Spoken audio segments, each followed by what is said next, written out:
E aí, pessoal, voltando então à aula de Grécia Antiga, agora começando o período arcaico, que é o período de consolidação das polis, que vai levar ao domínio de Atenas e de Esparta, que nós vamos estudar agora, e também, posteriormente, a Guerra do Peloponeso. Então, nós vamos estudar as duas cidades principais desse período. A primeira é Atenas. Atenas é uma cidade muito voltada ao mar, ela vai ser uma cidade então de navegadores, de comerciantes, e vai ser uma cidade mais aberta, aberta a outros povos. Então, culturalmente, ela vai ser mais rica e uma cidade que vai ter muita mercadoria, vai ter a chegada de muitas pessoas, tanto do interior da Grécia quanto de fora da Grécia. Vai ser uma cidade de trocas de conhecimento, então. E por isso ela vai ter características disso, inclusive na educação. A educação dela vai querer formar uma pessoa completa, uma pessoa que tenha uma capacidade física importante, que possa ir para o exército, por exemplo, mas também pessoas com uma capacidade intelectual, artística muito grande também. Ela vai ser o berço da democracia, que nós estudamos tanto e consideramos tão importante hoje. Ela vai surgir como nós conhecemos, não exatamente com as mesmas características da democracia de hoje, mas, mas buscando uma participação maior do povo, ela vai surgir em Atenas então. E, e aí os cidadãos deveriam participar ativamente da política. É claro que uma parte dos cidadãos eles eram deixados de lado nessa participação, dos cidadãos não, mas das pessoas que viviam lá, como é o caso das mulheres, de escravos, de estrangeiros, então eles não podiam participar da política ateniense, mas mesmo assim ainda é considerado algo muito importante na história da humanidade o surgimento da democracia aí, porque não se discutia tanto a participação popular, a participação de pessoas, do povo, nas decisões políticas. Bom, a sociedade ateniense, então, ela vai ser dividida entre a elite de Atenas, que são os eupátridas, eupátrida quer dizer bem-nascido, que eram os grandes proprietários de terra, aqueles descendentes lá dos clãs que eu falei na última aula. Depois vinham os georgóis, que eram os pequenos proprietários de terra, pessoas que conseguiram comprar um pedaço de terra em algum momento da história da família. Os demiurgos, que eram os comerciantes, os artesãos e o resto da população mais pobre, que era considerada ateniense. Depois eram os metecos eles eram os estrangeiros que viviam em Atenas, e os escravos, que podiam ser escravos por causa de guerras, ou escravos até cidadãos atenienses por causa de dívidas. Então essa é mais ou menos a configuração de Atenas. Aí a gente vai para uma outra cidade importante, que com certeza vocês já ouviram falar, que é a cidade de Esparta. E na cidade de Esparta vai ser totalmente diferente de Atenas. O que tem Atenas de mais aberto ao estrangeiro, Esparta vai ser extremamente fechada. Não vai ser uma cidade voltada ao mar, ela vai ser uma cidade mais voltada à parte continental. Ela vai ser extremamente militarista e conservadora. Eles eram tão conservadores que a sociedade deles, eles mantinham uma configuração como no período de dominação lá de invasão, aqueles povos que invadiram a Grécia, os eólios, os jônios, os dórios, eles vão manter a configuração de quando esses povos invadiram. No caso, eles são descendentes de um povo, um desses povos, que eram os dórios, que eram aqueles extremamente agressivos que dominavam o ferro. E quando eles entram na Grécia, eles saem metendo terror nos povos que viviam ali e vão se instalar lá no sul da Grécia, na península do Peloponeso, como é conhecido. E os povos que já viviam nessa região, uma parte deles vai aceitar a dominação e eles vão ser considerados como aliados, mas longínquos, com algum preconceito dos espartanos em relação a eles. E os outros que não aceitam essa dominação, eles vão ser escravizados. Então aí já começa a divisão social. E isso vai se manter ao longo da história. Mesmo depois de 20 séculos, vai se manter essa configuração. A política de Esparta, ela não vai ter nada de democracia, ela vai ser controlada por um conselho de anciãos, então pessoas mais velhas. Funcionava assim. A educação em Esparta era voltada para a formação de um indivíduo que fosse capaz de combater por Esparta.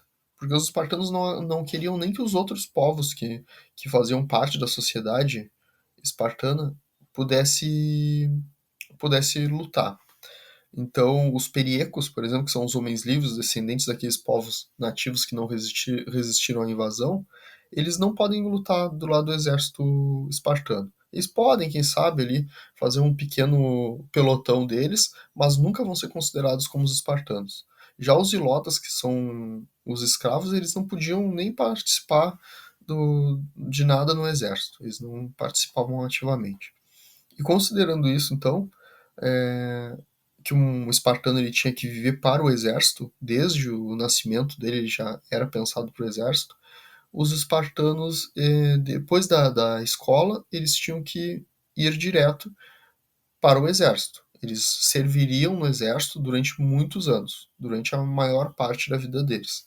Se eles conseguissem sobreviver nesse período que eles tivessem servido no exército, eles se tornariam então cidadãos a partir dos 30 anos e a partir de uma certa idade eles entrariam na Gerúsia. E a Gerúsia era o conselho dos anciãos que governava Esparta. Além desse conselho dos anciãos, tinham os dois líderes espartanos, que eram os reis de Esparta. No caso, Esparta não tinha um rei, ou um presidente, ou alguma coisa assim. Ele tinha dois reis, é uma diarquia, um governo de dois reis. E mas esses reis eles não tinham um grande poder. Na verdade, o poder estava na mão da Gerúsia. Além da Gerúsia e da diarquia, do governo dos dois reis, tinha a Ápila, que era a Assembleia Popular, que participavam todos os cidadãos com mais de 30 anos. E duas características fortes, então, dos espartanos era a xenofobia, eles tinham aversão a estrangeiro, eles tinham horror que tivessem estrangeiros na sociedade deles, na cidade deles, e o laconismo, que não dá muita importância a conversas, a falas, a discussão sobre determinados temas, algo totalmente contrário a como eram os atenienses, por exemplo, que tinham todos os diálogos vastos, filosóficos e tal, filosofia que foi desenvolvida com muita riqueza em Atenas, em Esparta eles não davam bola para isso. Bom, e aí período clássico, do século V ao século IV. Tem essa sociedade formada da Grécia, com as cidades de Atenas, de Esparta e de outras várias cidades que eu não estou entrando aqui em detalhe porque seria muito conteúdo para vídeos tão curtos. Então, com essas sociedades organizadas, uma outra civilização muito importante da antiguidade, que provavelmente vocês já estudaram, que são os persas, eles decidem então invadir a Grécia, tomar essa região que era tão rica e tão plural, né? Eles invadem a Grécia então, e os gregos, antes de serem invadidos, temendo essa invasão, eles vão unir as cidades gregas em uma liga, que é chamada de Liga de Delos. E essa liga vai ser liderada por Atenas. Atenas vai ter a grande marinha que vai combater os persas, e o exército também, Atenas e várias outras cidades como Tebas e Corinto, por aí vai, eles vão ter exércitos que vão auxiliar, mas sobretudo Esparta, que vai ter até aquele episódio dos 300 de Esparta, a Batalha de Termópilas e tal. Isso vai se passar nessa guerra contra os persas. Então quem viu o filme, quando vocês vê aquele filme, tá contando um episódio que aconteceu nessa guerra contra os persas, que são as guerras médicas.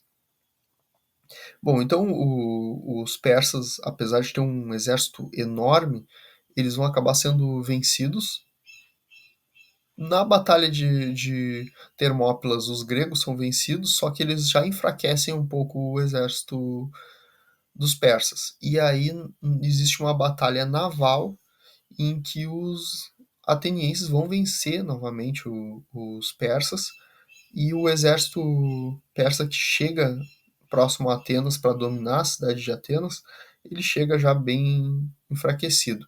Então os persas em momento algum eles conseguem dominar totalmente a Grécia. Só que essa aliança ela se mantém depois das guerras médicas contra os persas. Só que com o tempo os espartanos começam a questionar essa aliança e dizem que, na verdade, todo esse dinheiro que está sendo dado para a Liga de Delos é para alimentar as frotas marítimas de Atenas e está todo mundo tendo que manter Atenas. E começa então um certo conflito entre Atenas e Esparta que vai levar a uma guerra, que é a Guerra do Peloponeso.